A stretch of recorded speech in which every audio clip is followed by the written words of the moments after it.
So Young Thug finally sat down and had his first full interview since being released from prison. It was about 3 hours, and he had the interview with no other than Big Bank. Those of you who don't know, Big Bank is from the Big Facts podcast, also a well-respected figure in Atlanta. He once owned a label called Duct Tape out there, who had artists like Alley Boy and Trouble, rest in peace. And honestly, I think he did a phenomenal job. I think he was probably the only person that can get these honest answers from Thug and can ask the hard questions without getting some sort of pushback or, you know, Thug walking off the interview. You know how some of these rappers be sensitive nowadays. No one probably could have conducted a better interview. He answered all the questions. Thug did, surprisingly. He danced around a few things like the difference between his brother taking the plea deal and Gunna taking the plea deal and him being in the interrogation room and 𝐷𝐿𝐼 being in the interrogation room. Yeah, Bank didn't hold no punches with this interview. It kind of humanized Thug in a way because you definitely saw some emotion from him in this video that you probably, or this interview rather, that you probably never seen from him. Surprisingly, the question that Bank asked, I thought was going to provoke Thug to potentially walk off, because you know how some of these rappers, man, you can't even ask them certain questions without them getting in their feelings and all that type of shit. So it was good to see that Thug actually stood there, answered the questions to the best of his ability, and I guess everything else will be kind of left up into interpretation of how we feel about his answers. Well, according to Thug, his brother was telling a few people out there in the streets, or word was getting back to them, that Thug was the one that told him to take the plea deal. But when they were going to see him or having these calls with him on the phone, he was telling him, no, I didn't tell him to do that. And according to him, the reason he was telling Future and Little Baby and whoever he talked to, Savage, 21 Savage, that he didn't tell his brother to do that is because he was on a jail call. And his reason is, being on a jail call, if the DA heard him saying that he told his brother to take that plea deal, they would then know that he had contact or some sort of contact with his brother, right? And my thing is, you were concerned about the DA hearing you potentially having some sort of contact with your brother based on a conversation that you was having on the phone on the jail calls, but you wasn't worried about some of the things you was saying on them jail calls. So, you know what I mean? Like, it just, it's weird that his thought process went there to try to justify, you know, why his plea was different than Gunna's plea. He know about the law, but it's some things that he don't know about the law. So that's what slowed me down from calling niggas from jail, because he on the phone just having a normal conversation with his brother, and he just want to know what's going on. Like, shit, I just want to know what's going on, bro. Like, you seen your brother plea? You seen this? You know, he don't know the law. He don't know the side of the law where I got a co-defendant and I can't talk to him. So if I get on the phone on a jail call and tell Savage, yeah, I told 𝐿𝐿 to take his plea, that's another charge on me, because I don't supposed to have contact with 𝐿𝐿. So when I'm on a jail call talking to Savage, I got to say no. Hell no, I ain't told that nigga do that. Hell no. Because all they gonna do is take that jail call and play it in court. And now I got to attempt the court charge. Yeah. So when I'm in the jail, I can't say it. And when I'm in the jail, I'm like, hell no, I ain't told no nigga to take no plea. No, I ain't did that. Because I got to do that. I'm on trial. I don't supposed to have no contact with him. If I say I told my brother to take the charge, all they gonna say is, how you told your brother that? You must have talked to your brother. Boom. The lawyer can get in trouble. All type of shit can happen. I'm on the phone all the time. Hell no. I ain't tell that nigga take no charge. Fuck no. I mean, I ain't tell him to take the plea. No. But when the case over, can't nothing happen to me by saying that. So when the case over, hey, let me clear this up just for the world to know. Because I told Savage no. I told Pluto no. Like, I told a few niggas who asked me, like, hey, bro, you told your brother to do that? I'm like, hell no, I ain't telling him to do that. So obviously niggas that I fuck with in the streets, in the world, they looking at it like, all right, your brother did what wrong. You ain't tell your brother to do that. Mm-hmm. So I got to clean that up. Because I really did tell him after the case. Yeah. But because it definitely looked like, damn, they took the same plea, so how the hell you gonna just single a gun out? You know what I'm saying? You know. Now, I'm a firm believer of, if you let someone talk long enough, they'll tell you who they are. And boy, was he talking. Boy, was he talking on them jail calls. His feet was probably against the wall. You know what I mean? You know how you used to talk when you was younger. You used to be caking on the phone with a girl.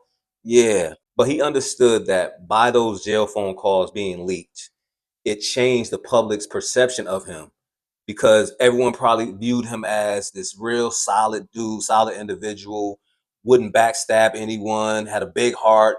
And that's what, according to some people in the industry, that was the sentiment for most people when they got around him, or if they spent some time with him, or whatever the case may be.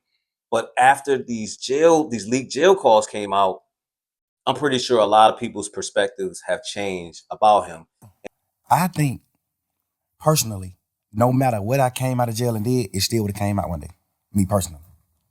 I understand what you're saying. Because it still came out when the whole world looked at me as a real nigga. My jail phone call got leaked. They weren't pushing no narrative then, though. It don't fuck the narrative. I'm just saying, coming out, no matter what. I feel like no matter what, it still would have came out. Yeah. I know it would have. You know what I'm saying? I feel like it still would have, no matter what, bro. No matter what I would have got out of jail and did, it still would have came out. Yeah. Just because it was public record. Yeah.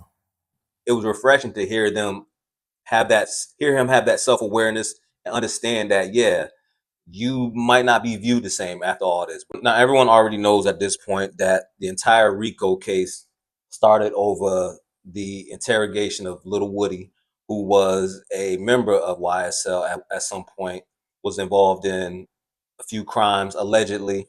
And he even spoke on how he felt about, and this was the first time that we ever heard him speak on how he felt about that entire situation. This whole beef started because of you. The whole shit started because of Lil Woody. Damn. Fuck, nigga, how the fuck you gonna tell, nigga? Now, Bank is a funny dude, because Bank asked that man straight to his face, like, yo, what's the difference between your interrogation footage that came out and Yak Gotti's interrogation footage? And just to refresh y'all, Yak Gotti had an interrogation with the police after an incident with YSL member Duke. They had gotten to a high-speed chase or whatever, and his interrogation video came out. I'm pretty sure you saw it. It was nasty. But Bank asked Thug, like, yo, what's the difference between you being in there talking and him being in there talking? What's the difference between Duke in the interrogation room and that interrogation room, you in the interrogation room? What's the difference? Duke never was in the interrogation room. I mean, not Duke. Yeah. The difference with me and Yak's situation is Yak in the interrogation room telling that Duke did the crime. Yeah. Not no bullshit, no funny shit in that. Go ahead. Yeah. Ain't even no harsh feeling. I ain't mad at nobody, none of that. Like, I live and learn. I want to know what the difference is. I want to know your perspective on what's the difference between him being in the interrogation room talking and you being in the interrogation room talking. The difference is he told that Duke was locked up for these crimes. He told the police what Duke did. Mm-hmm. Like, you told on Duke. That's the difference between his and mine. I didn't tell on Roscoe. I try to free Roscoe. But I'm saying Roscoe didn't shoot at the bus. Yeah. We be serving these niggas when they come to Atlanta. He ain't shoot at this bus. They ain't beefing. Yeah. That's what I'm telling the police. Yeah. Any street nigga in the world gonna understand that. Any street nigga in the world not finna say, oh, I read it, or I did what wrong. No nigga. But what about the niggas who feel like you don't supposed to mention other niggas' name in front of the police, though? The police mentioned the names. I just gave them my stories. Okay. The police mentioned their name. I ain't bring no nigga name up in the interrogation. The police mentioned these nigga names. I brought Guap name up, but I brought Guap name up to talk about my dealings with Guap. Like, I'm signed to Gucci. I'm not signed to Bird. Yeah. That's why Guap name came up. You know what I'm saying? Now, as a former street guy, we all know you get in that interrogation room, you don't say nothing. Let me get my lawyer or take me to my cell, like whatever the situation gonna be, but you don't talk. Because when you get in there, even though he tried to justify it by saying that he was trying to spin them, but I don't think he understands, like, these cops are smarter than you think. So any little thing that you say in an attempt to try to spin them, they are just taking those little pieces and putting their puzzle together, connecting the dots. Like, oh, he said this. Okay, we didn't know about that. Okay, so that makes sense. We put this with that. And now, you know what I mean? You getting other people involved in other shit. It was just wild to hear him try to justify it. Let's get to Gunna. But before we get to Gunna, let me say this, right? when you do stuff for people, you do it out of the kindness of your heart, right? You don't do it expecting a pat on the back. You don't do it to then throw it in their face later. You don't count favors. You don't wait until they reach a level of success to say, "Oh, I used to do this for them," then when they didn't have nothing. You do it because you truly want to do it, and it's the right thing to do. Now, if that person was to get to a certain status and act like you've never done anything for them or try to shit on you in any way, then how you respond to that, that's a different conversation. But I preface that to say this next video, he details his relationship with Gunna, but he goes on to share things about their relationship that I think he probably could have just kept to himself. I went half on your mama house and bought your mama house, bro, because you didn't have the money. I went half with you. I bought your brother his first truck and let you present it to him like you bought it. Your brother on the internet, man, yeah, fuck that nigga thug. Like, nigga, you don't even know what's going on. Like, you don't even know, bro. Relax. This shit that nobody don't know, but we men, so we can't speak on that type of shit. We men, I ain't do it for that reason. I did it because I just honor my brothers, my friendships and brotherhood. I honor that shit. I love you, bro. Now, the only reason that I stated what I said earlier is because throughout the entire interview, he emphasized how much of a real he was, how much of a real man he was. That don't look like real man type of stuff to me. Sharing with the world things that you did for a brother, someone who you consider a brother at some point. I think there's other ways you could have expressed your disdain for what he did without sharing the things that you did for him. You know what I mean? I'm gonna give him some grace because this next clip I'm about to play. But again, I'm gonna give him some grace because he did feel like everyone that was within his circle betrayed him throughout that trial, and he feel like he lost everyone that he was once close to. He feels kind of like a loner at this point based on everything that has transpired. And Bank asked a question that we all want to know, like, dude, you came home, you've been home a minute. Where the music at? Now, I get what you're saying. I get what you're saying, how you feel. That's your perspective. We on perspectives. So you give me your perspective on how you feel and how you was raised, the shit you stand on. But how do a nigga move forward? Because a nigga can't, like that shit, you can see that shit consuming a nigga. Where the music at, son? You just play with some hard ass shit now. Why that shit ain't that? The fuck is a nigga thinking about? Cause I just don't got my twin, bro. I don't got my friends, bro. I'm just fucked up, man. I'm fucked up, bro. The nigga who I be with every day, I don't got him no more, bro. I'm fucked up, bro. Damn. Like the human inside of me, I feel for Thug because, you know what I mean? I know everything that he went through. It's tough, man. Like being in jail for all that time, all your friends, you know what I'm saying, basically betraying you, and you feel like you've done so much for people and you got the short end of the stick. But as a fan, as a music fan, a lot of people don't really care, man. I hate to say it like that, but people want to know, like, where's the music? That's like your way of redemption. That's your form of redemption. If you can come out here and provide put together like a great body of work, I think a lot of people will probably, you know what I'm saying, be willing to look the other way on some of the things that you did. I hate to say it, but that's just the world that we live in. Another great point that Bank brought up was how Thug wasn't appreciative of the second chance that he received out here in this world, and how he came home and you see the tweets, he's saying little slick stuff here and there, and it's like, dude, you didn't learn your lesson. This is how I feel, Slime. Me to you. I know you said this shit probably would have came out or whatever. This would have happened, that would have happened, this would have happened. But what I'm saying is, even in there, I don't feel like you realized what you was going through. And then when you got out, I don't feel like you was focused, bro, the way you should have been. Like, I feel like you taking your blessing for granted. That's just how I feel. Like, I ain't here to condemn or goddamn protect. I ain't here to do nothing but get your perspective and feel your energy, bro. So what I'm telling you, and I'm hoping you feel mine, I'm saying, I feel like you probably got out of jail and truly went with the narrative y'all went with. What was it? Truly humble on the gut. Yes, sir.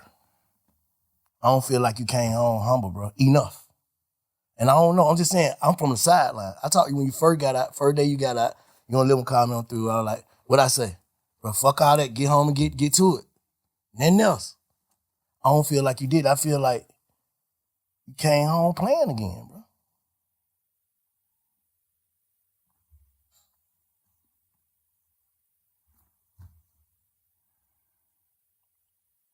But that was a great interview. Hopefully someone like Bank can get through the Thug and help him understand, like, don't take for granted this second chance that you got. And it motivated him to get back in the studio, put out some good music, and just focus on the next chapter of his life and not focus on what has happened in the past. It's over, it's done with. Trial is over, you back out here on the streets.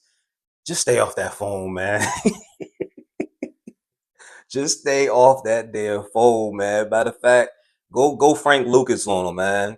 Don't nobody talk on the phone, man. You got business with Thug, you come see me. You know what I'm saying? Like, just stay off the phone, man. But shout out to the clothing brand Fueled by Faith. As you can see, I'm rocking the hoodie. Fellas, it's getting cold. It's about to be fall. You know what I'm saying? Make sure y'all tap in, get them jogging sets. I got some for the ladies too. I'll leave a link in the video. But appreciate all y'all for checking in. Leave a comment and let me know what y'all think about that interview, man. Till next time. Peace.